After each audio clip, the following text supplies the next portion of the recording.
Hello everyone, welcome back to JRF Atta. Welcome back to another session of our Decoding Sociology series, जहां आज के short video में हम लोग new religious movements के बारे में पढ़ने वाले हैं। Unit 10 culture and symbolic transformation का ये काफी ज्यादा इंपॉर्टेंट टॉपिक है जहां से रिपीटेडली क्वेश्चंस हमें पूछे जाते हैं। तो आज हम लोग अच्छे से समझेंगे न्यू रिलीजियस मूवमेंट्स क्या होता है, क्या अलग अलग type of new religious movements होते हैं, जैसे world rejecting new religious movement, world affirming new religious movement, world accommodating new religious movement. इन सभी के बारे में हम लोग पढ़ेंगे, इन सभी का मीनिंग हम लोग समझेंगे, एग्जाम्पल्स हम लोग समझेंगे। तो चलिए आज का सेशन हम लोग अपना स्टार्ट करते हैं। बट उससे पहले आप में से कोई भी ऐसा है जो फॉर द फर्स्ट टाइम मुझे देख रहा है, तो मेरा नाम जूही जैन है। यूजीसी नेट सोशियोलॉजी की क्लासेस जेआरएफ अड्डा पर मैं आप सभी के लिए लेकर आती हूँ। ये मेरी कुछ क्वालिफिकेशंस हैं। करेंटली मैं जेआरएफ अड्डा पर आपको पढ़ा रही हूँ। इसके अलावा अगर आप लास्ट 45 डेज में अच्छे से रिवीजन करना चाहते हो, अच्छे से आप सारी तैयारी करना चाहते हो, थियरी के साथ एमसीक्यूज भी आप प्रैक्टिस करना चाहते हो, तो इग्निशन बैच को आप ज्वाइन कर सकते हो, जहां पे लास्ट 10 ईयर्स के previous year papers UGC net के आपको डिटेल वीडियो सॉल्यूशंस के साथ प्रोवाइड किए जाते हैं, और साथ ही इनका डिटेल डिस्क्रिप्शन भी आपको यहाँ प्रोवाइड किया जाता है। तो अच्छे से आप एमसीक्यूज के थ्रू, पीवाईक्यूज के थ्रू जो थियरी है उसका भी रिवीजन कर सकते हो। तो बहुत ज्यादा हेल्पफुल ये बैच है, इस बैच को भी आप ज्वाइन कर सकते हो। या आप दिसंबर एग्जाम को टारगेट कर रहे हो, तो यहाँ पर डिटेल कोर्सेज भी आपके लिए अवेलेबल है। एटम बैच को आप ज्वाइन कर सकते हो, जहाँ पर paper 1, paper 2 and paper 1 plus paper 2 का कंप्लीट कोर्स आपको मिल जाता है, जहाँ पर test series, handbook, crash courses, ये सभी फीचर्स आपको मिल जाते हैं। तो इस एटम बैच को भी आप ज्वाइन कर सकते हो। आज के सेशन की तरफ हम लोग आ जाते हैं, जहां पे न्यू रिलीजियस मूवमेंट के बारे में पढ़ेंगे। तो लास्ट वीडियो में मैंने आपको रिलीजियस ऑर्गेनाइजेशंस के बारे में पढ़ाया था, जहां पे चर्च, सेक्ट, डिनोमिनेशन, कल्ट, इन सभी के बारे में पढ़ा था। तो कल्ट के बारे में हम लोगों ने लास्ट वीडियो में भी पढ़ा था। कल्ट को ही हम लोग न्यू रिलीजियस मूवमेंट भी यहाँ पर बोलते हैं। तो इसको आज हम लोग पहले एक बार ब्रीफली रिवाइज कर लेते हैं। जैसे कल हमने पढ़ा था कि चर्च हमारे होते हैं। चर्च मतलब क्या है?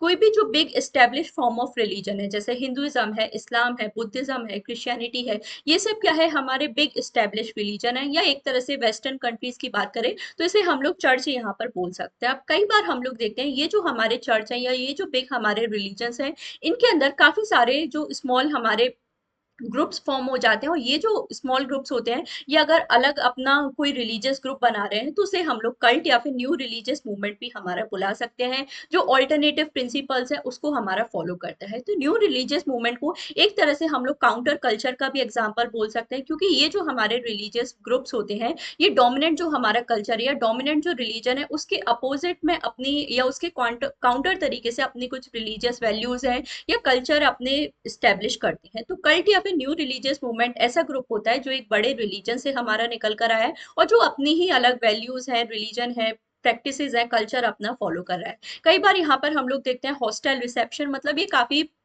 हमारे थोड़ा सा मुठभेड़ भी हो जाता है, या हमारा थोड़ा सा ऑफर हॉस्टाइल तरीके से भी चीजें हो जाती हैं कि ये जो हमारा डोमिनेंट रिलीजन है उनके आइडियाज को ये कंप्लीटली हमारा रिजेक्ट भी करते हैं, मतलब काफी कम्युनल राइट्स, मतलब उस टाइप की सिचुएशन भी यहाँ पर आ जाती है। तो न्यू रिलीजियस मूवमेंट का ये बेसिक मीनिंग आपको ध्यान रखना है। इसके अलावा हम लोग देखें, सबसे जो इंपॉर्टेंट फीचर है न्यू रिलीजियस मूवमेंट का, वो ये है कि यहाँ पे कैरिस्मेटिक लीडर होना बहुत ज्यादा जरूरी है, जिसके पास ऐसी पावर्स हो, हमारे पास जिसके पास ऐसी शक्तियां हो कि वो अपने जो फॉलोअर्स हैं उनको मोबिलाइज कर सके। ये जो कल्ट और न्यू या फिर न्यू रिलीजियस मूवमेंट होते हैं, ये तभी हमारे सक्सेसफुल होंगे अगर आपके पास कैरिस्मेटिक लीडर है, मतलब एक ऐसा लीडर है जिसके पास इस तरह की क्वालिटीज हैं, पावर है कि वो सारे अपने फॉलोअर्स को साथ में मैनेज करके रख सकता है। तो ये सबसे इंपॉर्टेंट फीचर है। न्यू रिलीजियस मूवमेंट या कल्ट हमारे एक ऐसा ग्रुप होता है जो यूजुअली हम लोग देखें जो आज के इनोवेटिव जो रिलीजियस प्रैक्टिसेस है फॉलो करते हैं, कि कैसे हम लोग मॉडर्न वर्ल्ड की जो भी हमारी समस्या है उसे कैसे हम लोग इनोवेटिव रिलीजियस प्रैक्टिसेस के थ्रू हम लोग सॉल्व कर सकते हैं। तो ये जो हमारे कल्ट या फिर जो न्यू रिलीजियस मूवमेंट होते हैं, हमेशा ध्यान रखना इनोवेटिव या मॉडर्न जो रिलीजियस प्रैक्टिसेस है उनको फॉलो करते हैं, कि कैसे हम लोग मॉडर्न वर्ल्ड की जो भी समस्या है उनका समाधान हम लोग कर सकते हैं। काफी हद तक ये जो हमारा डोमिनेंट रिलीजन है उसके अपोज में ये हमारे काम करते हैं। तो मतलब एक तरह से काउंटर कल्चर का भी एग्जाम्पल इसे हम लोग बोल सकते हैं। तो ये तो बेसिक मीनिंग हुआ कि न्यू रिलीजियस मूवमेंट क्या होता है। लास्ट क्लास में भी हमने ये डिस्कस किया था। अब आज के सेशन में हम लोग डिस्कस कर लेते हैं कि क्या अलग अलग types of new religious movement हमारे होते हैं। तो उसके बारे में हम लोग बात करें, बट उससे पहले ध्यान रखना है कि रॉय वॉलिस एक इंपॉर्टेंट थिंकर आ जाते हैं, जिन्होंने अपनी book the elementary forms of new religious life में three types of new religious movement के बारे में बात की है। कौन कौन सी थ्री रिलीजियस मूवमेंट के बारे में उन्होंने बात की है? तो world affirming new religious movement, world rejecting new religious movement and world accommodating new religious movement के बारे में रॉय वॉलिस बात करते हैं। एक क्वेश्चन तो आपको डायरेक्टली यही बन जाता है कि रॉय वॉलिस ने क्या अलग अलग types of new religious movement है इसके बारे में बात की है। तो world affirming, world rejecting and world accommodating new religious movements के बारे में रॉयस वॉलिस बात करते हैं। उनकी बुक का नेम भी है the elementary forms of new religious life, जहां पे उन्होंने ये अलग अलग न्यू रिलीजियस मूवमेंट्स के बारे में बात की है। अब ये जो अलग अलग न्यू रिलीजियस मूवमेंट है, इनका मीनिंग हम लोग समझ लेते हैं, इनके एग्जाम्पल्स हम लोग समझ लेते हैं, तो आपको ये जो टॉपिक है अच्छे से क्लियर हो जाएगा। सबसे पहले हम लोग बात करें world affirming new religious movement क्या होते हैं। वर्ल्ड अफर्मिंग जैसे नेम से ही आप समझ सकते हो, ये ऐसे मूवमेंट्स होते हैं या ये ऐसे ग्रुप्स हमारे होते हैं जो हमारा नॉर्मल वर्ल्ड है उसे एज इट इज हमारा एक्सेप्ट करते हैं, और ये हमारे ट्राई करते हैं, मतलब इंडिविजुअल्स वो हेल्प हमारा ये प्रोवाइड करने का काम करते हैं। मतलब जो भी इनके मेंबर्स हैं, उनको ये जो ग्रुप है हमारा हेल्प करता है कि कैसे वो अपना सेल्फ इम्प्रूवमेंट हम लोग कर सके और कैसे वो अपने जो पर्सनल गोल है वो फुलफिल कर सके। तो ये हमारे world affirming new religious movement होते हैं, जो हमारा वर्ल्ड जैसा है उसे वैसा ही स्वीकार करते हैं और अपने जो फॉलोअर्स हैं उनको इस तरह से यहाँ पे ये हेल्प एक तरह से प्रोवाइड करने की कोशिश करते हैं कि वो अपने जो पर्सनल गोल्स है या अपना जो सेल्फ इंप्रूवमेंट है उस पर इनका मेन हमारा फोकस रहता है। तो ये simply world affirming new religious movement है। अब क्वेश्चन आपसे यहाँ से ऐसे बनते हैं कि क्या हमारे एग्जाम्पल हैं world affirming new religious movement के। तो साइंटोलॉजी या फिर मेडिटेशन, ये क्या है, एक तरह से हम लोग बोल सकते हैं world affirming new religious movement के एग्जांपल है। जैसे साइंटोलॉजी क्या होता है, साइंस प्लस रिलीजन को अगर आप बुला रहे हो, इस तरह की प्रैक्टिसेस आप फॉलो करें, या फिर मेडिटेशन के थ्रू भी हम लोग देखते हैं कि हमारा सेल्फ इंप्रूवमेंट होता है। तो ये सब किसका एग्जाम्पल हो जाता है, world affirming new religious movement का। ये फर्स्ट टाइप है जिसके बारे में रॉय वॉलिस ने बात की थी, तो इसका मीनिंग आप लोग को ध्यान रखना है। नेक्स्ट हमारा आ जाता है world rejecting new religious movement. अब ये बिल्कुल नेम से ही आप समझ सकते हो, वर्ल्ड रिजेक्टिंग है मतलब ये जो हमारा नॉर्मल वर्ल्ड है उसकी सारी चीजों को ये फॉलो नहीं करता है और बिल्कुल ही अपने अलग जो प्रैक्टिसेस हैं, वैल्यूज हैं, उनको फॉलो करता है। जैसे ये जो हमारा न्यू रिलीजियस मूवमेंट है या ये जो हमारे कल्ट होते हैं, वो हमारा जो मेन डोमिनेंट रिलीजन है उससे बिल्कुल अलग बिलीफ्स या प्रैक्टिसेस अपने फॉलो करते हैं। जैसे इसमें फेमस एग्जांपल हम लोग लेते हैं इस्कॉन का, international society of for Krishna consciousness. ये हमारा जो ग्रुप है मेन डोमिनेंट रिलीजन मतलब हिंदुइज्म से हमारा निकल कर आया है, और ये अपने ही अलग जो वैल्यूज हैं या रिलीजियस बिलीफ्स हैं उनको फॉलो करते हैं। जैसे इस्कॉन है वो पर्टिकुलरली हमारे कृष्णा है, उनकी जो बिलीफ्स हैं उनको हमारा फॉलो करते हैं। तो इस्कॉन काफी फेमस है, एक न्यू रिलीजियस मूवमेंट या कल्ट का एग्जाम्पल है, जो आगे जाके अब बिल्कुल हमारा डिनोमिनेशन की तरह स्टैब्लिश हो गया है। तो इस्कॉन हमारा world rejecting new religious movement में आता है। ये ध्यान रखना है, ये ऐसे ग्रुप होते हैं जो बिल्कुल रेडिकल ट्रांसफॉर्मेशन ऑफ सोसाइटी के बारे में बात करते हैं। मतलब ये जो हमारा डोमिनेंट रिलीजन है उससे बिल्कुल क्रिटिकली या उसके अपोज में ही अपनी सारी जो वैल्यूज हैं, बिलीफ्स हैं, वो अपने प्रेजेंट करते हैं। तो ये हमारे world rejecting new religious movement है। इस्कॉन का एग्जाम्पल आप इसमें ध्यान रख सकते हो, काफी सारे आपने फेमस टेम्पल भी देखे हैं इस्कॉन के। तो ये हमारे world rejecting new religious movements में आते हैं, ये आपको ध्यान रखना है।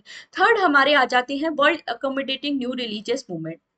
ये हमारे ऐसे ग्रुप्स होते हैं जो बहुत ज्यादा रेडिकल चेंज है उसके बारे में बात नहीं करते, बल्कि ये हमारे इनर स्पिरिचुअलिटी है या फिर इंडिविजुअल ट्रांसफॉर्मेशन के बारे में बात करते हैं कि कैसे हम लोग स्पिरिचुअलिटी पे ध्यान दें या फिर इंडिविजुअल्स अपना अपने आप को कैसे बदल सकते हैं, अपने अंदर हम लोग कैसे चेंजेस ला सकते हैं जिससे हम लोग बाकी का जो वर्ल्ड है उसे अच्छे से हम लोग समझ सके। तो वर्ल्ड अकोमोडेटिंग ये एक तरह से एडजस्टमेंट के बारे में हमारे बात करते हैं कि आप अपने अंदर कैसे ट्रांसफॉर्मेशन ला सकते हो या स्पिरिचुअलिटी वाली जो चीजें हैं वो कैसे हम लोग डेवलप कर सकते हैं जिससे इजीली आप अपना जो वर्ल्ड है उसे समझ सको। तो world accommodating new religious movement का एग्जांपल हम लोग ले सकते हैं न्यू पेंटेकोलिस्टिक ग्रुप, जो एक तरह से कैथोलिज्म से हमारा निकल कर आया है। कैथोलिज्म भी क्या है, एक तरह का एक हमारा रिलीजन का फॉर्म है, उससे हमारा ये अलग ग्रुप निकल कर आया है।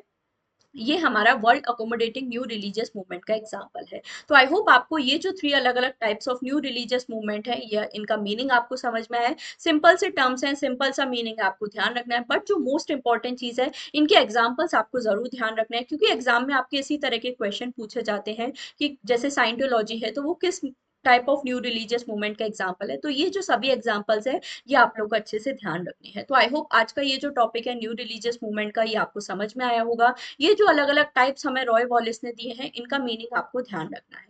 तो आज का सेशन, ये हमारा छोटा सा सेशन था। इस शॉर्ट वीडियो ने आई होप आपको हेल्प किया होगा। अगर वीडियो अच्छा लगा है तो प्लीज लाइक और शेयर भी करिएगा, और मुझे कमेंट सेक्शन में जरूर बताइएगा ये जो एफर्ट्स हैं आपको अच्छे लग रहे हैं नहीं, इस तरह के शॉर्ट वीडियो के थ्रू आपको रिवीजन करना अच्छा लग रहा है नहीं, वो भी जरूर मुझे कमेंट सेक्शन में बताइएगा। इसके साथ ही आपके लिए एक होमवर्क क्वेश्चन भी है। जैसा मैंने आपको बताया, इसी तरह से एग्जाम्पल बेस्ड क्वेश्चन आपसे पूछे जाते हैं। तो इस क्वेश्चन का आंसर सभी लोग मुझे कमेंट सेक्शन में जरूर करके बताएंगे। और क्लासेस अगर आपको जेन्युइनली हैप्पी अच्छी लग रही हैं, पसंद आ रहा है, मजा आ रहा है इन क्लासेस को देखकर, तो मुझे कमेंट सेक्शन में भी जरूर बताइएगा। साथ ही इस वीडियो को ज्यादा से ज्यादा लाइक भी करना है, शेयर भी करना है बाकी स्टूडेंट्स के साथ, जिससे उनको भी इस वीडियो से हमारा हेल्प मिल सके। और अगर आप चैनल पर फर्स्ट टाइम आए हो तो चैनल को सब्सक्राइब भी कर दीजिए।